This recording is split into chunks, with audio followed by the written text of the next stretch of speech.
Man, to today's broadcast of You Are Enough.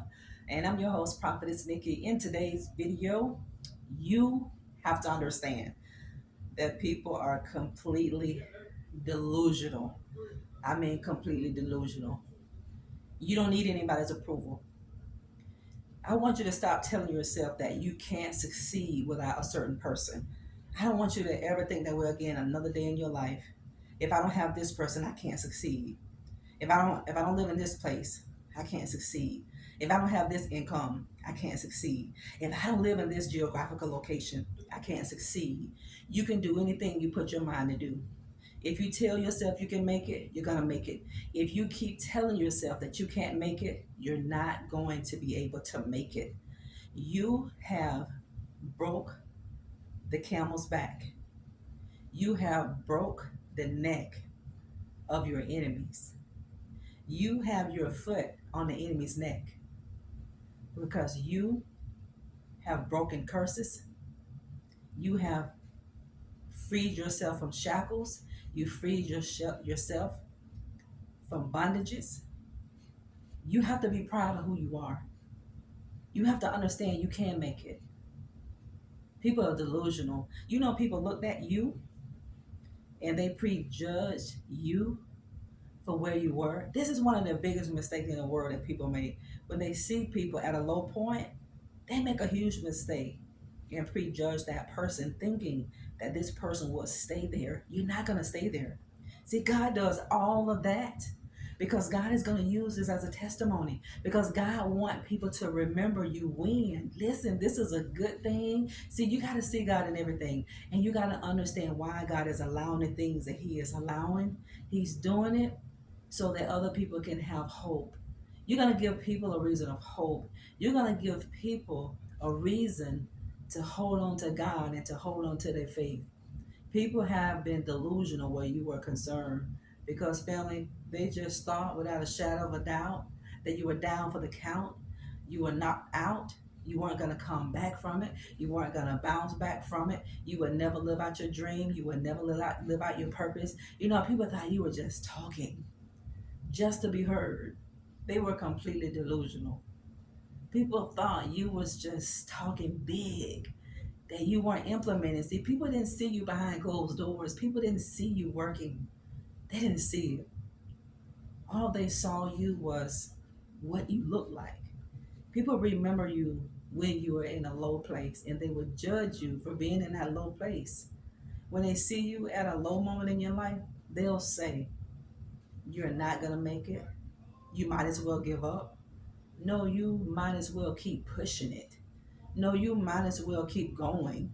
You remember why you're in this. You remember what you're fighting for. You remember the reward that you're going to get at the end. You remember the promise. You remember the vision that God gave you. God gave that vision to you. There's a reason why He gave it to you. There's a reason why He didn't give it to somebody else. And people who will criticize you, they don't understand you. People who will criticize your vision, your dream, and how God used you and how you move in the realm of the spirit. People will criticize what they don't understand, but it does not matter. Stop letting people matter so much in your life. Stop allowing the opinions of people to get in your spirit, to get in your soul, so that it can stop you. It's designed to stop you. The opinions of people who are not Christ-like, who are not kingdom-minded, their opinion of you and their thought of you, if you don't know who you are, it's going to get right on the inside of you. You got to do it until it hurts. When you push yourself, you got to push yourself a little bit further. You got to keep going. And you got to do it when you don't feel like doing it, because this is when you're going to make progress. You're not going to make any progress if you do it when you feel like it. You can forget it. If you want to make progress to succeed, if you want to make progress to get out of debt, if you want to make progress in your business, in your relationships, wherever it is, in your physical health, you got to push, and you got to keep pushing. Yeah, it hurts, but you got to keep pushing. You got to remember the end goal. Remember the end goal. Remember why you started. Remember why you started. Remember why you started. If you've fallen off the horse, get back up, family. Gird yourself and get back up. People are completely delusional where you are concerned. They think you dreaming too big. They think your hopes too high. No, family, you're kingdom minded. You have elevated your thinking. Now you're thinking on a plane where God ordained for you to think. Now you are thinking along the lines that God ordained for your mind to think. God thinks high. God don't think low.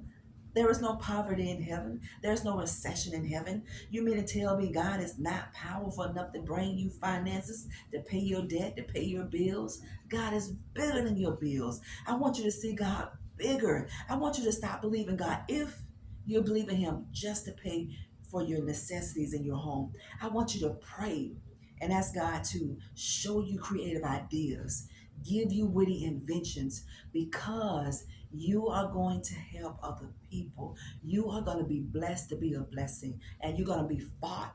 Listen to me, in the name of God. You are going to be fought tooth and nail in the realm of your finances. Before God give you that real big breakthrough, people are going to betray you, and you're going to get in a lot of financial deficit. You're going to go through a lot of hell financially. You're going to go through a lot of bankruptcy and financing. Not literal bankruptcy, you might, but I mean you're going to get into a low place in your finances, because this is a sign that God is getting ready to give you finances. And who does He give the finances to? Listen, see, this is why when God gives you finances, those of you who are writing into the channel, asking Prophetess Nikki, I'm trusting God for this amount of money. What do I need to do? You always pray to God first. You always go to God first before you go to a person. You always lay prostrate before the Lord. You always lay in the presence of God and ask God to give you direction. God said He gives seed to the sower. Did you hear what God says? He gives seed to the sower. Now, when God gives you seed, especially when you are praying and asking God for a financial miracle, a financial breakthrough of any kind, He said, I'm going to give seed to the sower, not the one that I give seed to that eat of the seed. See, so many people are gaining financial excess. They are gaining more finances with God, and they're eating that excess, that extra sustenance that they have, that extra substance of finances that they have, that they've been given by God. They're eating that. They feel like they can eat it, that they believe they're given that extra finances to eat. No, you're not. You're given seed to sow, to plant and water. And then God said, I'm going to go ahead on and give you the harvest. People are so delusional where you are concerned. People are delusional. Like what they think of you bears weight if you'll make it or not. People are so simple minded. People are just carnal minded. They are. People have a lack of understanding to think that they can stop God's plan, that they can stop the favor of God from being upon your life. I don't care who you call on. You can call every devil in hell if you want to against God's elect. You're going to do more damnation to yourself than God's child. God say not one weapon that's formed against you shall prosper. Y'all hear that? God say not one weapon that they're forming against you is going to prosper. Tell yourself I'm going to make it. Tell yourself that I'm going to succeed, family. It's tough.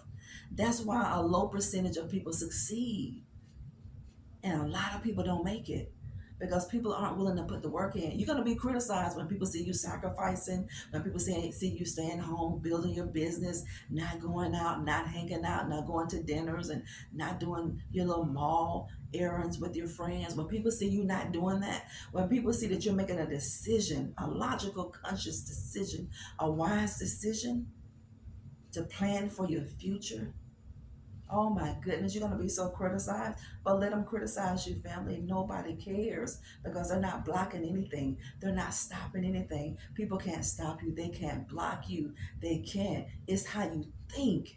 It is the thinking that's jacked up. If your thinking is jacked up, your whole life going to be jacked up. You can look at the condition of your life. I can look at the conditions of my life. And if I'm not happy with the conditions of my life, if I don't understand what is going on with my life, I got to reevaluate my thinking. And I got to reevaluate the issues that's going on in my heart. You got to reevaluate the issues that's going on in your heart. You got to reevaluate your thinking. God said, as a man thinketh in his heart, so is he. However you think in your heart about you, and if you can do it or not, that's what you are going to believe. And that's what you're going to get. The Bible said, out of the heart flows the issues of life. The issues that people are going through within their life, the issues that people are suffering with, is coming from the heart, because that seed was planted and it was rooted. Now, how you gonna get that negative seed up so it don't keep producing fruit? How you gonna get these weeds up out of your heart? You're gonna uproot them through the word of God, and you're gonna replace them with positive words from the word of God, and you're gonna pray over it. And in due time, and God gonna give you the harvest. He said, in due time, in due season. You gotta believe today is your due season. You gotta believe today is the day of a harvest. Today is the day of the harvest. People are so delusional. I mean, people are so delusional, thinking how they treat you or not will bear weight on if you will be blessed by God or not. People can't stop God from blessing you. People can't stop anybody from blessing you. Whatever happens in our life, God allow it. But if He's allowing these things to take place in your life, it's for the better. It's for the greater good. I always see God in everything. See God in every single thing that you go through within your life. The good, the bad, the happy, the sad. It don't matter. God said, I'm going to work that for your good. I'm going to work all this bad for your good. God is a God that will do exactly what He said. God's not like people. God's not going to change His mind. You got to be willing to put the work in. Put the work in. And you're going to see the results. Keep going. Keep striving. Keep pushing. When you feel like you can't take it, go a little bit further. You can do it. Yes, you can. Yes, it's tough. Yes, it's hard. Yes, it's going to hurt. Yes, it's challenging. But keep going. When you know where your help come from, keep going. When you know what God showed you, keep going. When you know you have a blood bought right to be successful, keep going. Shut everybody out that don't believe God's way. Shut everybody out. Shut it down. You're going to have the courage to shut some people down. And you're going to have the courage to shut some people out if you want to make it. If you want to reach to the highest heights that God said that you could, you got to shut people out that need to be shut out in your life. Shut them out and don't let them back in until you see the fruit. And if it's God's will, people will be delusional when they see you where you are, or where they see you where they left you. When people see you where you are and when people see where they left you, people are going to be so delusional. They're going to look at how other people tried to do what you're trying to do and how they didn't make it. And they're going to say, well, my God, this person didn't make it. What make you think you're going to make it? How you going to afford that? Be quiet, family. Be quiet. Be quiet. Hold it in. Hold it in and pray within and lean and depend on God. When people see you walking in your dream and walking in your destiny, walking in your kingdom purpose, they're going to know why you weren't out with them. They're going to know why you turned down those dinner dates. They're going to know why you didn't go out to the movies with them. They're going to know why you didn't chill with them. They're going to know why you didn't allow them to come to your home, because you don't have time to waste. You don't have time for people to waste your time. Y'all hear me? You don't have time for people to waste your time. You're going somewhere. Hashtag that. You're going somewhere. Hashtag my faith is taking me somewhere. And people will try to block you. They'll try to stop you, family. How will they do it? By discouraging you to quit. By showing you every reason why you need to quit. No, family. You need to know every reason why you need to keep going forward. And you know what that reason is? The outcome. Look at the outcome. Don't look at the now, because if you look at the now, you're going to quit. If you look how tough it is, you're going to quit. If you look at how hard it is, you're going to quit. You're going to turn around, cave in, lose heart, faint. You're going to give up. You're going to quit. You're going to throw the towel in. Don't throw the towel in. When you get to that point, say, God, give me the strength. Give me the grace. He's going to breathe a fresh wind on the inside of you. Thank y'all for tuning in today on the broadcast of You Are Enough. Jump over to my Instagram and give me your support over there. And don't forget to watch our videos here on YouTube. Subscribe to the channel. Hit that like button for me. Come on, family. We have been blessed with so many souls to be a part of our community here. Like our videos for us and go back and rewatch those pre-recorded lives and those pre-recorded videos, because I believe and receive by faith that God had a rhema word for you in these videos. I love you. We'll talk later. Bye-bye.